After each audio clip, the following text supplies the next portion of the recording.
जय हिंद दोस्तों, मैं शुभम आप सभी का एक बार फिर से स्वागत करता हूं आपके अपने YouTube channel HD dream institute में। आशा करता हूं आप स्वस्थ होंगे, मस्त होंगे और जबरदस्त तरीके से अपनी पढ़ाई भी कर रहे होंगे। तो बिना किसी देर के चलते हैं आज के क्वेश्चंस की तरफ।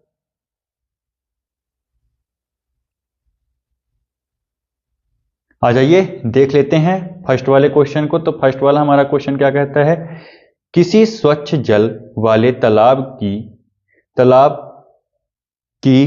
आभासीय गहराई वास्तविक गहराई से कम दिखती है, इसका कारण क्या है?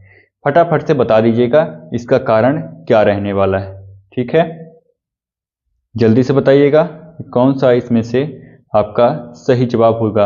ऑप्शन देख लीजिएगा। ऑप्शन नंबर ए परावर्तन, ऑप्शन नंबर बी अपरावर्तन, ऑप्शन नंबर सी विसरण, ऑप्शन नंबर डी इनमें से कोई नहीं। तो फटाफट से बताइएगा कौन सा सही जवाब हो जाएगा। तो अपवर्तन एकदम आपका सही जवाब होगा। अपवर्तन एकदम से आपका सही जवाब रहने वाला है। ठीक है, क्यों सही जवाब रहने वाला है, आइए थोड़ा सा अपवर्तन की डिफिनीशन को देख लेते हैं कि अपवर्तन एक्चुअली में हमसे कहता क्या है। ठीक है, अपवर्तन वह प्रक्रिया है, एक मिनट रुके रहिएगा, बस थोड़ा सा ये हटा देता हूं।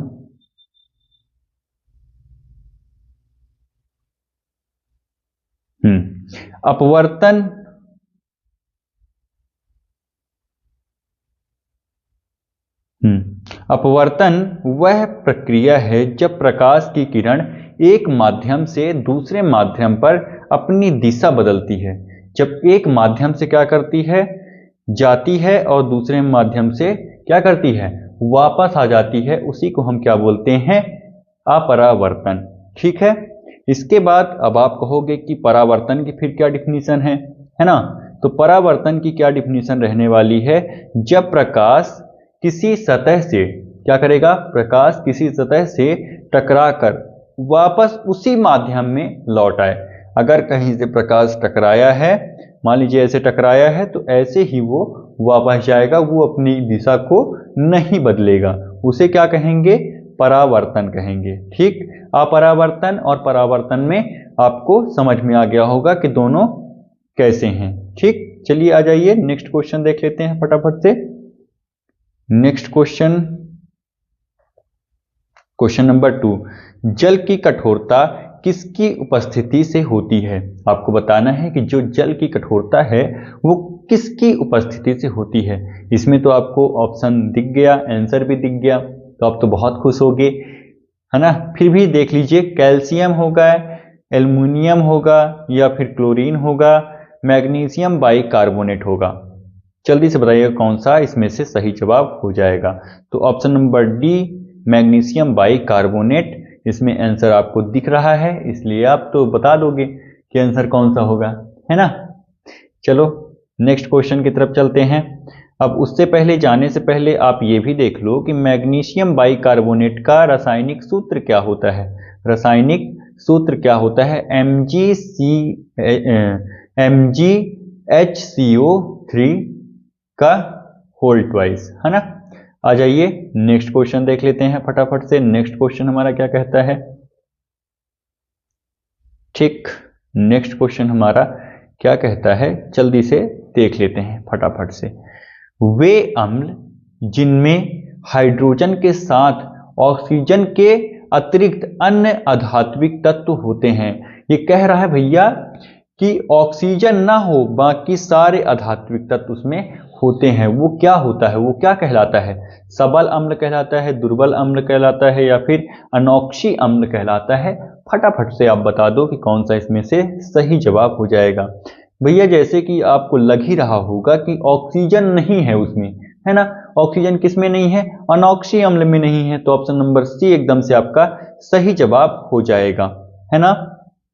ठीक, अब भैया थोड़ा सा ये देख लेते हैं कि ये जो अनोक्सी है इसकी परिभाषा क्या होती है। अनोक्सी अम्ल वे अम्ल होते हैं, अनोक्सी अम्ल वे अम्ल होते हैं जिनमें हाइड्रोजन तो होता है लेकिन क्या नहीं होता, ऑक्सीजन नहीं होता। इन्हें हम क्या कहते हैं, इन्हें हम हाइड्रोक्सिड अम्ल भी कहते हैं। ठीक, इसके कुछ उदाहरण भी आप देख लो कि कौन कौन से अम्ल हैं जो अनऑक्सी अम्ल हैं, अनऑक्सी के अंदर रखा गया है। तो HCl हाइड्रोक्लोरिक एसिड, हाइड्रोक्लोरिक अम्ल या एसिड, ठीक। HBr हाइड्रोब्रोमिक अम्ल, हाइड्रोब्रोमिक अम्ल। HI को भी देख लो, हाइड्रो आयोडिक अम्ल, H से हाइड्रो हो गया, ठीक है ना। अब यहां पे देखिएगा HCN में क्या है, हाइड्रोजन साइनाइड, हाइड्रोजन साइनाइड। ये आपको 4 दिए हुए हैं ऐसे अम्ल जो क्या है, अनऑक्सी अम्ल रहने वाले हैं। चलिए नेक्स्ट क्वेश्चन को भी देख लेते हैं फटाफट से। नेक्स्ट क्वेश्चन हमारा क्या कहता है कि भैया ये बता दो कि निम्न में से किसमें प्रोटीन नहीं पाया जाता। यहाँ पे क्वेश्चन होना चाहिए कि सबसे कम मात्रा में प्रोटीन पाया जाता है, क्योंकि यहाँ पे आप देखोगे तो चावल में भी हल्की फुल्की प्रोटीन पाई जाती है, दूध में तो पाई ही जाती, पनीर में भी पाई जाती है, दाल में तो भरपूर मात्रा में रहती है ना। तो ये ऑप्शन ऐसा होना चाहिए क्वेश्चन कि भैया किसमें मतलब हल्के मात्रा में पाई जाती है, बहुत कम मात्रा में पाई जाती है। तो किसमें पाई जाती है, चावल में कम मात्रा में क्या पाया जाता है, तो प्रोटीन कम मात्रा में पाई जाती है। लगभग 100 ग्राम, कितना ग्राम, 100 ग्राम अगर चावल खाते हो तो उसमें आपको 1 से 2 कैलोरी मिलेगी प्रोटीन, ठीक। कितना मिलेगी, 1 से 2 कैलोरी प्रोटीन लगभग मिलती है, ठीक। तो इसमें सबसे कम मात्रा में पाई जाती है, ऐसा क्वेश्चन होना चाहिए। आ जाओ नेक्स्ट क्वेश्चन को देख लेते हैं। नेक्स्ट क्वेश्चन फटाफट से बता देना कि कौन सा इसमें से सही जवाब होगा। निम्नलिखित में से कौन सा रोग वायु जनित संक्रमण के कारण होता है। ऐसा आपसे पूछ रहा है कि जैसे मैं बात कर रहा हूं तो हवा के द्वारा कौन सा ऐसा रोग है जो फैल नहीं सकता, ठीक। फैल सकता है, नहीं फैल नहीं सकता। अगर आप देखोगे तो तपेदिक, जिसे हम टीबी बोलते हैं, टीबी, क्षय रोग, टीबी जो आप समझ जाओ वही तपेदिक। चेचक भी क्या है, फैलता है। हेपेटाइटिस बी और कोरोना वायरस, अगर आप देखोगे तो कोरोना वायरस भी फैलता है, लेकिन हेपेटाइटिस बी जो है वो नहीं फैलती, ठीक, वो नहीं फैलती है। आ जाइए नेक्स्ट क्वेश्चन को देख लेते हैं। उससे पहले आपको कुछ जानकारी यहाँ पे दी गई है हेपेटाइटिस के बारे में, तो वो भी आप देख लो क्या है। हेपेटाइटिस लीवर की सूजन को कहते हैं, किसे कहते हैं, लीवर की सूजन को कहते हैं, जो मुख्य रूप से वायरस इन्फेक्शन के कारण होती है, वायरल इन्फेक्शन के कारण होती है।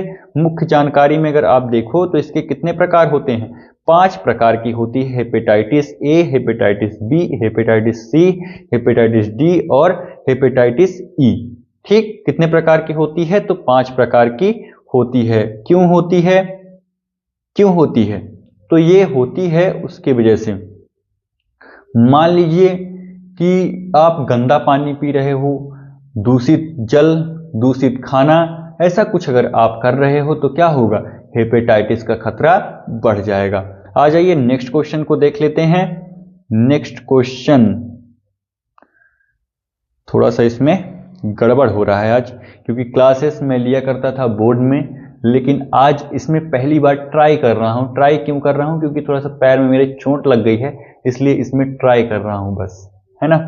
बाकी आपके बोर्ड में क्लासेस चलेंगी, वो तो रोज होती हैं, तो वो चलेगी ही चलेगी, ठीक है। आ जाइए देख लेते हैं।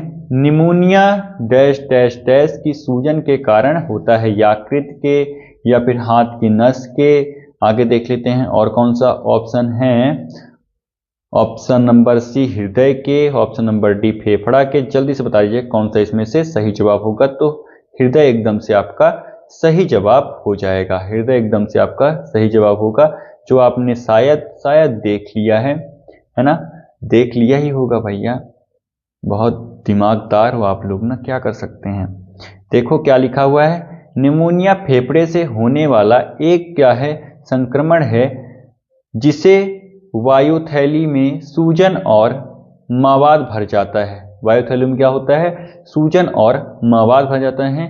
इसके मुख्य वो लिखा हुआ है कि क्या क्या इससे क्या क्या प्रॉब्लम होती है, वो आपको देखने के लिए मिलेगा। सांस लेने में क्या है, कठिनाई हो सकती है, ठीक है।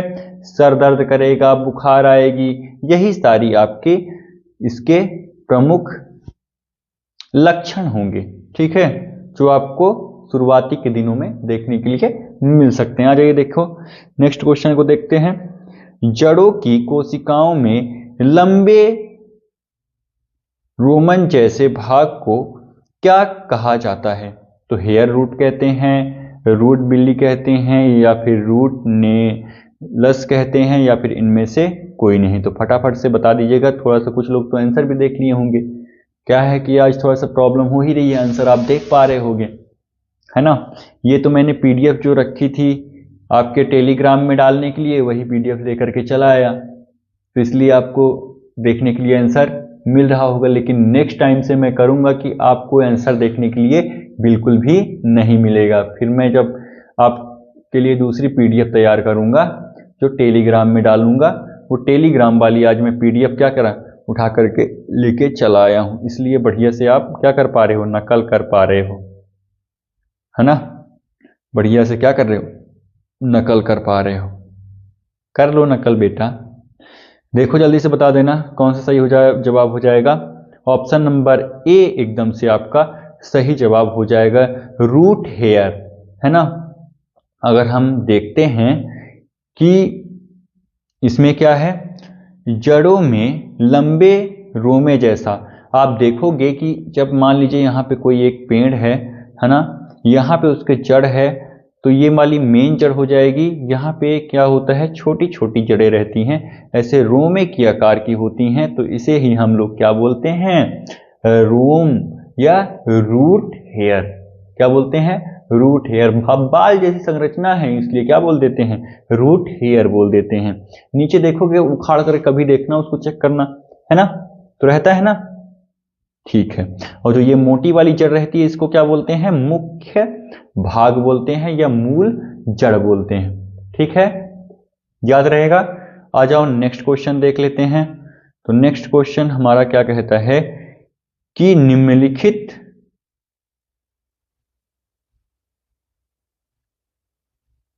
निम्नलिखित में से किस शहर को बगीचों का शहर कहा जाता है? बगीचों का शहर किसे बोलते हैं, ये आपको बताना है। ऑप्शंस देख लीजिएगा कौन कौन सा ऑप्शन है। कपूरथला पंजाब है, नैनीताल उत्तराखंड है, या फिर ऑप्शन नंबर सी, या फिर ऑप्शन नंबर सी देखिए धनबाद झारखंड है, या शिलोंग मेघालय है। तो कौन सा सही हो जाएगा, ऑप्शन नंबर ए एकदम से आपका राइट आंसर हो जाएगा, ठीक है, कपूरथला पंजाब। आ जाइए देख लेते हैं कपूरथला पंजाब को, और हम क्या बोलते हैं कि पंजाब का पेरिस। इसके अलावा क्या बोलते हैं, नैनीताल की झील। नैनीताल को क्या बोलते हैं, झीलों की नगरी। नैनीताल को हम क्या बोलते हैं, झीलों की नगरी, याद रहेगा। धनबाद को भारत का कोयला राजधानी कहते हैं। कोयला राजधानी किसे कहते हैं, तो धनबाद को कहते हैं। अगर आपसे कहीं पूछ लिया जाए कि मध्य प्रदेश की कोयला राजधानी क्या है, तो सिंगरौली है।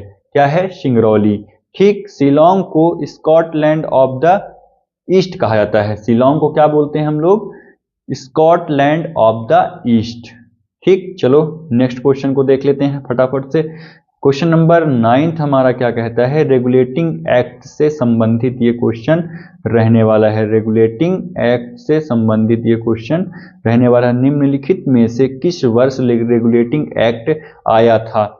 1785 में आया था, 1782 में आया, 1773 में आया था, या फिर 1990 में आया था? तो कौन सही जवाब हो जाएगा, ऑप्शन नंबर सी 1773 एकदम से आपका सही जवाब हो जाएगा। अब की बार नहीं देखने दूंगा बेटा, बहुत बार देख लिया ना, अब देख लेना। गांधी जी ने नमक सत्याग्रह किस कारण से किया था? ब्रिटिश शिक्षा नीति के खिलाफ किया था, ब्रिटिश नमक कर के खिलाफ किया था, या फिर ब्रिटिश शोषण के खिलाफ किया था? जल्दी से बता दो कि इसमें से कौन सा सही जवाब हो जाएगा, या फिर इनमें से कोई नहीं। क्या लगता है आपको कौन सा इसमें से सही जवाब होगा, जल्दी से बता दीजिएगा। तो भैया कौन सा सही जवाब हो जाएगा, ऑप्शन नंबर बी ब्रिटिश जो है नमक के कर को बढ़ा दिया था, इसलिए क्या है, ये आंदोलन किया गया था, नमक सत्याग्रह आंदोलन किया गया था। अब सीधे सीधे नाम से ही समझ में आ रहा है कि ब्रिटिश नमक कर के खिलाफ। ठीक है, चलो आ जाओ नेक्स्ट क्वेश्चन देखते हैं। नेक्स्ट क्वेश्चन फटाफट से देख लेते हैं।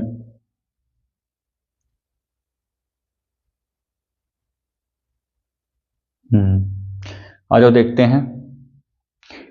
फूलदाई उत्सव किस राज्य में आयोजित किया जाता है? फूलदाई उत्सव किस राज्य में आयोजित किया जाता है? मध्य प्रदेश में किया जाता है, उत्तर प्रदेश, उत्तराखंड, या फिर इनमें से कोई नहीं? तो जल्दी से बताइएगा कौन सा इसमें से सही जवाब हो जाएगा। तो इसमें से जो राइट आंसर हो जाएगा ऑप्शन नंबर सी, उत्तराखंड एकदम से आपका सही जवाब हो जाएगा। उत्तराखंड आपका एकदम से सही जवाब हो जाएगा। अब देखिए इसमें थोड़ा सा पढ़ लेते हैं इसके बारे में, ये क्या है क्या। फूलदेई त्योहार जो है उत्तराखंड के पहाड़ों में वसंत ऋतु के स्वागत में मनाया जाता है। किस ऋतु के? वसंत ऋतु के स्वागत में मनाया जाता है। इसमें क्या होता है, चैत्र महीने के पहले दिन, जब चैत्र का महीना लगेगा उसके पहले दिन ही बच्चे जो हैं घर घर जा करके देहरी पर, देहरी मतलब कि जो आपका दरवाजा होता है ना, तो दरवाजा के जस्ट सामने वाली चीज को हम लोग क्या बोलते हैं, देहरी बोलते हैं। और मुख क्या करते हैं, फूल को रख देते हैं। ये क्या होता है, सुख और समृद्धि की कामना लोग करते हैं। ठीक है, यहां तो लोग आपस में ही लड़े जा रहे हैं, सुख और शांति की कामना कौन कर रहा है ना। लेकिन फिर भी ये त्योहार बहुत अच्छा है भाई, दूसरे के लिए कुछ मांग रहे हैं, इससे बड़ा कुछ भी नहीं हो सकता हमारे लिए। आज ये देख लेते हैं, नमामि गंगे प्रोग्राम किस प्रधानमंत्री ने प्रारंभ किया? नमामि गंगे, ये तो आप लोग को अच्छे तरीके से पता होगा। ठीक है, फिर भी बताइए फटाफट से। Option number A Atal Bihari Vajpayee, option number B Indira Gandhi, option number C APJ Abdul Kalam, option number D में कर दीजिएगा मोदी जी। मोदी जी, तो ऑप्शन नंबर डी आपका एकदम से सही जवाब हो जाएगा। ऑप्शन नंबर डी एकदम से आपका सही जवाब हो जाएगा, क्योंकि यहाँ पे एक गलती से लिखा गया था प्रधानमंत्री, प्रधानमंत्री यहाँ पे नहीं होगा, यहाँ पे क्या होगा, मोदी। मोदी जी ने क्या किया था, नमामि गंगे की शुरुआत की थी। आ जाइए थोड़ा सा नमामि गंगे के बारे में जानकारी लेते हैं। नमामि गंगे कार्यक्रम केंद्र सरकार द्वारा 2014 में शुरू की गई योजना है। कब शुरू हुई थी? तो 2014 में ये योजना शुरू की गई थी। इसका मुख्य जो उद्देश्य था, तो गंगा नदी को प्रदूषण से समाप्त करना था। गंगा नदी को क्या करना था, प्रदूषण मुक्त करना था, जिसके लिए सरकार ने कितने लाख रुपए, कितने करोड़ रुपए, बोलिए कितने लाख नहीं कितने करोड़ रुपए खर्च किए हैं? तो लगभग 20,000 करोड़ का बजट जो है आवंटित किया गया था। कितने लाख रुपए का? 20,000 करोड़, समझ सकते हैं। और गंगा नदी की आज भी स्थिति अगर आप जाकर के देखोगे तो वही है, और पैसे लगभग कितने खर्चे हो चुके हैं? 19,000 करोड़ से अधिक अभी तक 2024 तक खर्च हो चुके हैं। अब इस कार्यक्रम को थोड़ा सा और बढ़ा दिया गया है। पहले था 2024 तक ही, लेकिन इसको क्या कर दिया गया, 2026 तक के लिए इसे कार्यक्रम को बढ़ा दिया गया है। कितना सुधार है ये तो अगर आप वहां जा करके देखोगे तभी आपको पता चलेगा कि कितना सुधार है ना। मोहनजोदड़ो की नृत्य करती लड़की की मूर्ति डैश डैश की बनी थी। चांदी की बनी थी, सोना की बनी थी, लोहा की बनी थी, या फिर कांस्य की बनी थी? तो भैया ऑप्शन नंबर डी इसमें से एकदम से आपका सही जवाब हो जाएगा। Option number D is the right answer.